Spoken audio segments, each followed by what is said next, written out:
Հուլիսի 6-ից 8-ը Նինոցմինդայի Վլադիմիր եւ Գայոս Ղարքյան եղբայրների անունը կրող մարզադաշտում տեղի կունենա արդեն ավանդույթ դարձած ֆուտբոլի հուշամրցաշար։ Այս տարի այն հոբելյանական է, որը պատճառ է նաեւ մարզադաշտի բարեկարգումներին։ Մեր նկարահանումները նշված վայրում էին։ Դաշտի բարեկարգումների մասին հարցազրույց ունեցանք Արա Ղարսլյանի հետ։ Շուտով կսկսի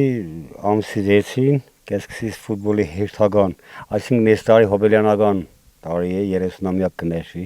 աղաքին գործ է կատարվել ստադիոնը, ես լերիվ ներկայացուցիչ եմ, շենք հələ դեռ կիսատ է հələ։ Իսկ ես ծեր պատրաստում եմ երկու կողմը ֆուտբոլի ֆեդերացիայի զնակը նկարել, մեկը վերահսկական դերոշը նկարել, այսօր ես այդ գործով եմ զբաղված։ Այսօր ես որոշել եմ վերջացնել, իսկ ֆուտբոլը կավարտվի ամսի 6-ին կսկսի, ամսի 8-ին կավարտվի ֆուտբոլը։ Ինչպես միշտ ամեն տարի, բայց այս տարի հոբելյանական է։